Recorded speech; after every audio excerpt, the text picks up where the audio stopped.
मिर्जा साहब राफजियत, नाज़बियत और यजीदियत का तहकीकी जायज़ा का उन्वान कायम करते हैं और उसके बाद आप आगे तारीफ़ लिखिए। और इसको पढ़ने से पहले तारीफ़ात को मैं एक चीज़ आपको और बता दूँ,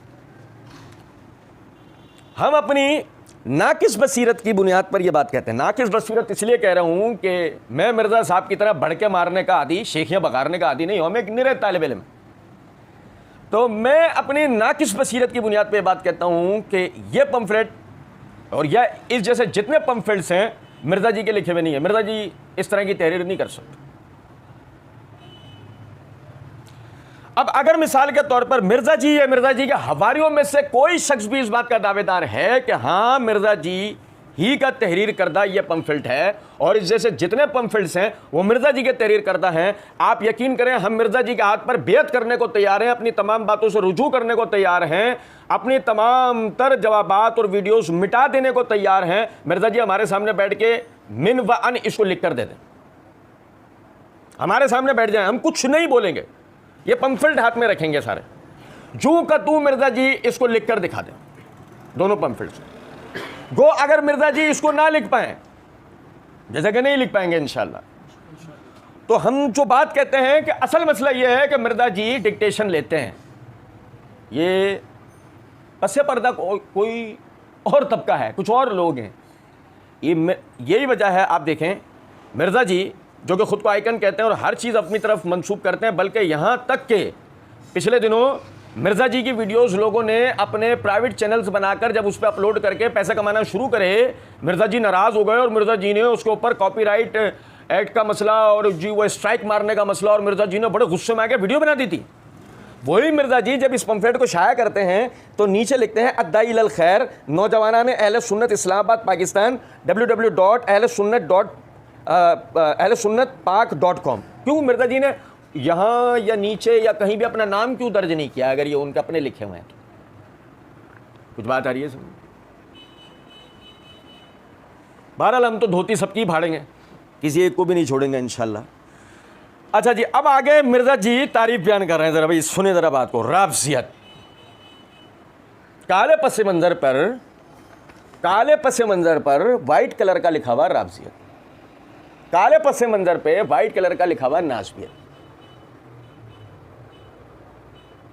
रेड पसे मंजर था ना, राफजियत, नाज़बियत और यजीदियत का तहकीकी जायज़ा, रेड पसे मंजर था ना, लेकिन जब इनकी तारीफ की है तो काले पसे मंजर डाले में तीनों। पता है क्यों? तीनों बातों में अंधेरा है, कुदरती, तीनों में अंधेरा। स्याह पसे मंजर रखते हैं मिर्ज़ा जी। स्याह पसे मंजर का एक मंतकी मतलब आप लोग समझ गए होंगे, स्याह पसे मंजर। अब चला वीडियो बना दी, कौन कहता है काला लिबास पहनना हराम है? वो तो हमारा मौजू नहीं है, वरना मिर्ज़ा जी को हम काले पीले नीले इस पे सारी साड़ियाँ पहना देंगे, आप बेफिक्र हैं। मिर्ज़ा जी कहते हैं राफजियत। अब मिर्ज़ा जी तारीफ़ कर रहे हैं राफजियत, सहाबा किराम रज़ियल्लाहु अन्हुम का बोझ और उनकी गुस्ताखियाँ करना है। नाज़बियत, सैयदना अली रज़ियल्लाहु ताला अन्हु का बोझ और उनकी गुस्ताखियाँ करना। यजीदियत, यजीद बिन मुआविया के झूठे फ़ज़ाइल बयान करना। तीनों पे हम इंशाल्लाह पढ़ेंगे। लेकिन अगर मिर्ज़ा जी हमारे सामने बैठे होते हैं, हम कहते हैं मान लें हाँ तुम्हारे कहने से कि मैं कह रहा हूँ कि राफजियत की तारीफ़ ये है, नाज़बियत की ये है और यजीदियत की ये है, मैं कह रहा हूँ, मान लें नहीं, कौन कहता है ये? सल्फ में किसी ने कहा है? नहीं कहा है, हाँ वो दोनों वाले। तुम्हारी तो हमारी नज़र में दो कोड़ी की हैसियत नहीं है, एक कोड़ी की हैसियत नहीं है, फूटी कोड़ी की हैसियत नहीं है। कुछ बात आ रही है समझ में? नहीं कि जी मैं तारीफ़ कर रहा हूँ तो हमारी तारीफ़ को सुनता कौन है? भाई नक्कार खाने में तोती की कौन सुन रहा है? कुछ बात आ रही है समझ में? नहीं। बहरहाल चलें, हमें मंजूर है, कबूल है, कबूल है, कबूल है। नहीं समझे? राफजियत, मिर्ज़ा साहब ने तारीफ़ की सहाबा किराम का बोझ और उनकी गुस्ताखियाँ करना, यहाँ तक ठीक, हमें मंजूर। अब इस पर मैं आपको बताऊँ ज़रा बात। देखिए मेरे हाथ में मिसबाहुल लुगात, इसके सफ़ा नंबर 304 और 305 के ऊपर वो कहते हैं रफ़ज़ा, रफ़ज़न व रफ़ज़न, मतलब रफ़ज़ शई मैंने फेंकना छोड़ देना, रफज़ शै चीज़ को छोड़ देना, फेंक देना।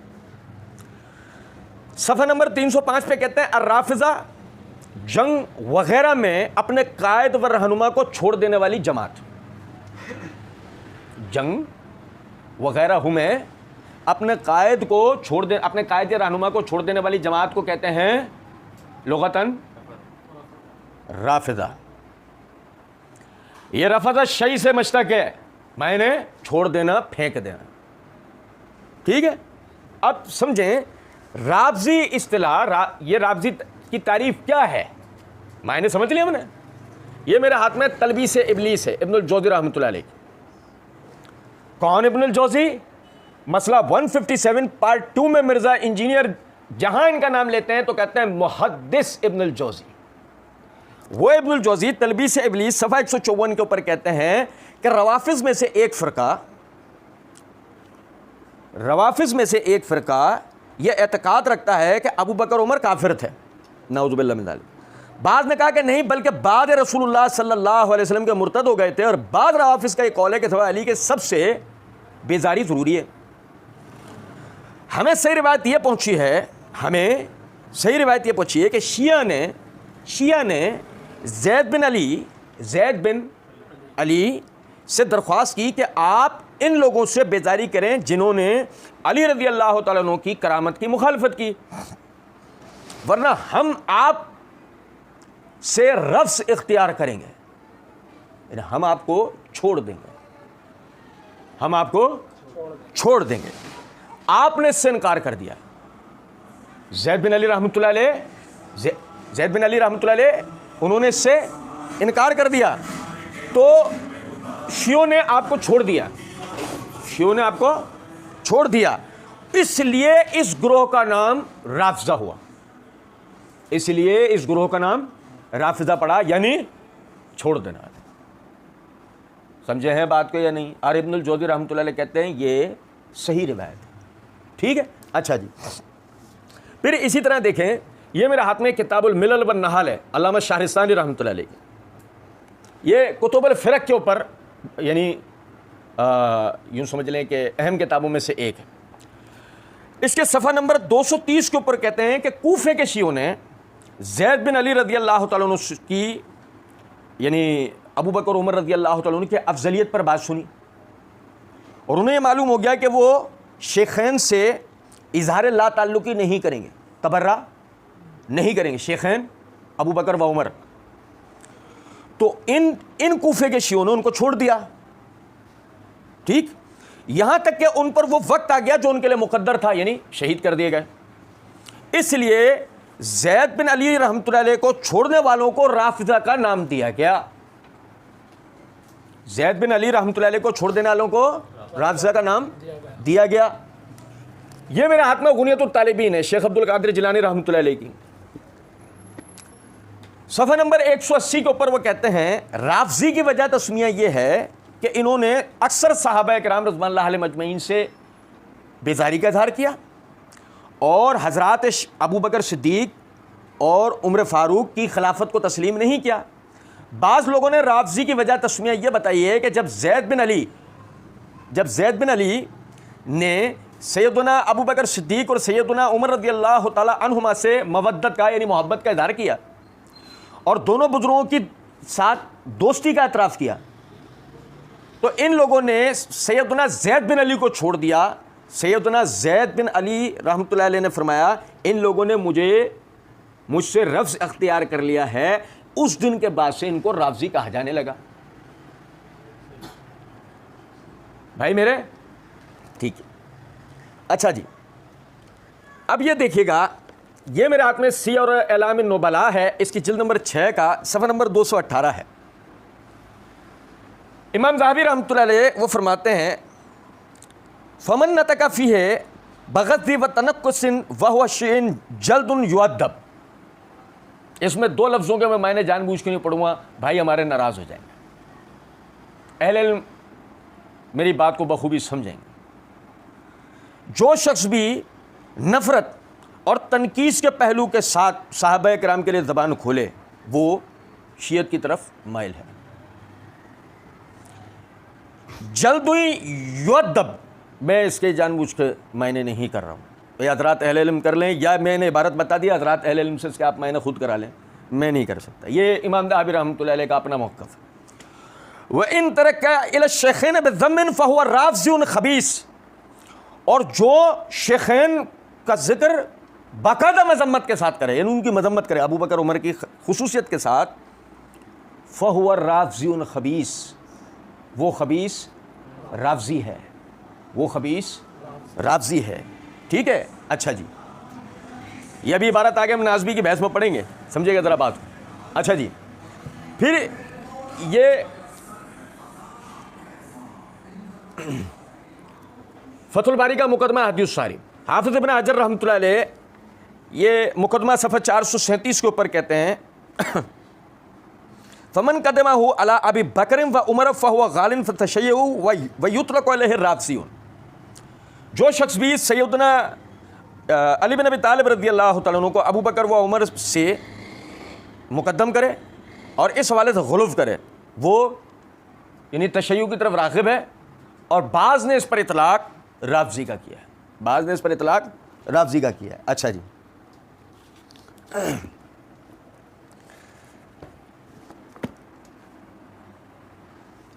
ज़रा समझिएगा, मिर्ज़ा जी मसला 157 पार्ट 1 के अंदर एक जगह कहते हैं, शेख मोहम्मद नासरुद्दीन अलबानी रहमहुल्लाह तआला अलैह अल-मुतवफ़ा 1999 ईस्वी, उन्होंने इस हदीस को सही कहा। और हमारे सब कॉन्टिनेंट में इन्हीं के लेवल की बड़ी पर्सनालिटी और बाज़ मामलात में उनसे भी बड़ी पर्सनालिटी शेख हाफिज़ ज़ुबैर अली ज़ई रहमहुल्लाह तआला अलैह है। मिर्ज़ा साहब के नज़र में ज़ुबैर साहब का मकाम आप समझ गए होंगे कि सब कॉन्टिनेंट में सबसे इल्मी शख्सियत, तो मिर्ज़ा साहब की तसल्ली और मिर्ज़ा साहब के हवारियों की तसल्ली के लिए फतवा इल्मिया शेख ज़ुबैर अली ज़ई रहमतुल्लाह अलैह के अल मारूफ़ तौज़ीउल अहकाम जिल्द नंबर 1 सफ़ा नंबर 139, वो लिखते हैं, राफ़ज़ी उस शख्स को कहते हैं जो सहाबा किराम रज़ियल्लाहु अन्हुम की मज़म्मत और किरदार कशी को जायज़ समझता है। ज़ुबैर अली ज़ई रहमतुल्लाह अलैह ने इस तारीफ़ को अल कामुसुल वहीद सफ़ा 648 के हवाले से नकल किया है। गोया के शियों का एक मखसूस ग्रोह इब्तिदा में, जिन्होंने सिर्फ इस बात के ऊपर कि सैयदना ज़ैद बिन अली रहमतुल्लाह अलैह ने जो अबू बकर उमर रज़ियल्लाहु तआला अन्हु से मोहब्बत और उनसे मवद्दत का इज़हार किया, सिर्फ इस बात के ऊपर उनको छोड़ दिया। उन लोगों को ज़ैद बिन अली अपने कायद को छोड़ देने के वजह से उनका नाम पड़ा राफ़ज़ी, क्योंकि लुगत में राफ़ज़ी किसको कहते हैं? अपने कायद को किसी भी जगह जहाँ यानी क़यादत और रहनुमाई की ज़रूरत होती है वहाँ छोड़ देने को राफ़िज़ा कहा जाता है, इसलिए उनको राफ़ज़ी कहा जाने लगा। ठीक है, राफ़ज़ी की इस तारीफ़ ने वक्त गुजरने के साथ तरक्की की। मिर्ज़ा साहब के मोतमिद शेख ज़ुबैर साहब जैसी शख्सियत ये बात कहते हैं कि राफ़ज़ी उस शख्स को कहते हैं जो सहाबा किराम की मज़म्मत और किरदार कशी को जायज़ समझता है। यहाँ तक बात समझ में आ गई? अच्छा जी, अब इसके बाद मिर्ज़ा जी की तारीफ़। मिर्ज़ा जी कहते हैं सहाबा किराम रज़ियल्लाहु अन्हुम का बुग़्ज़ और उनकी गुस्ताखियाँ करना, ये क्या है? राफ़ज़ियत। तो आईना उनको दिखाया तो बुरा मान गए। नहीं समझे कुछ बात को? समझे। एक तो मिर्ज़ा साहब का ये वाला चेहरा था ना, डेंटोनिक। अब ये डेंटोनिक जो बोर्ड के पीछे से निकलेगा वो वाला डेंटोनिक देखिएगा आप ज़रा, ठीक है? समझें। मसला नंबर 157 पार्ट 1 के अंदर मिर्ज़ा जी कहते हैं सैयदना उस्मान के ऊपर बाज़ लोग तान करते हैं, हमें भी कई मामलात में उनसे इख्तलाफ है, इख्तलाफ राय है, लेकिन हम तान नहीं करते। नाउज़ुबिल्लाह।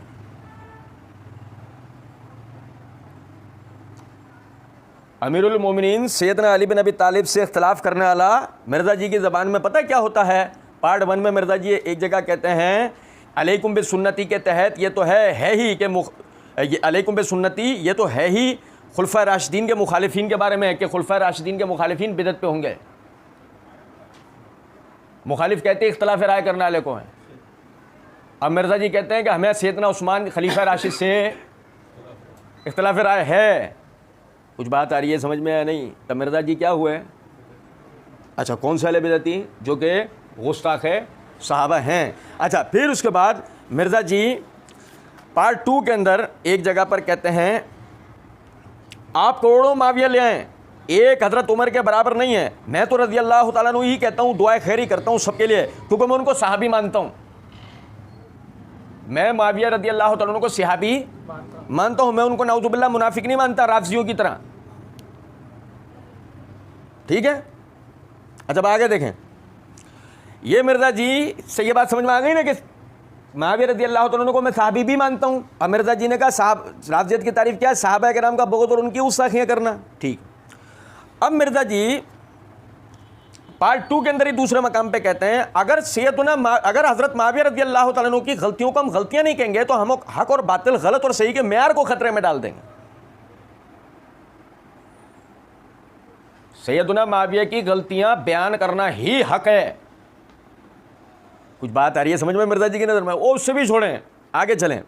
मिर्ज़ा जी मज़ीद जो है ना इसी पार्ट 2 में एक जगह पर कहते हैं सहाबा की 3 कैटेगरीज बताई गई हैं।